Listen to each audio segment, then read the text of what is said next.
ലോക്സഭാ തെരഞ്ഞെടുപ്പ് അടുത്തിരിക്കെ പഞ്ചാബിൽ ആം ആദ്മി പാർട്ടിക്ക് കനത്ത തിരിച്ചടി. ജലന്ധർ എം പി സുശീൽ കുമാർ റിംഗു ബിജെപിയിൽ ചേർന്നു. നിതിൻ അംബുജൻ ഡൽഹിയിൽ നിന്ന് ചേരുന്നു.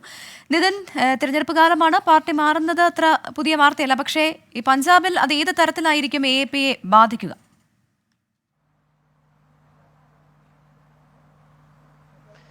പ്രവിധ, ആം ആദ്മി പാർട്ടിയെ സംബന്ധിച്ച് കനത്ത തിരിച്ചടിയാണ് ഉണ്ടായിരിക്കുന്നത്. കാരണം നിയമസഭയിലടക്കം വലിയ വിജയം നേടി മുന്നോട്ട് പോകുന്നതിനിടയിലാണ് ഇപ്പോൾ ലോക്സഭാ തെരഞ്ഞെടുപ്പ് വരാനിരിക്കുന്നത്. ലോക്സഭയിൽ ഇപ്പോൾ ആം ആദ്മി പാർട്ടിയിൽ ലോക്സഭയിലെ നിലവിലെ ഏക MP അതാണ് സുശീൽ കുമാർ റിംഗു. ആ സുശീൽ കുമാർ റിംഗു ഇപ്പോൾ BJPയിലേക്ക് ചേർന്നിരിക്കുകയാണ്.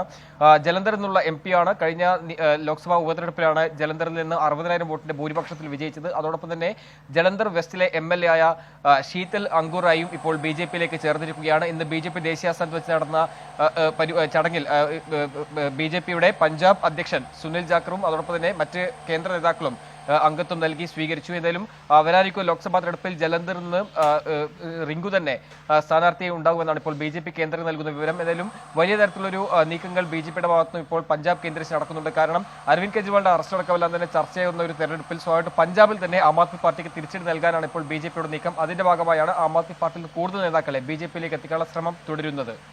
ശരി, നിതിൻ അംബുജനാണ് വിവരങ്ങൾ നൽകിയത്.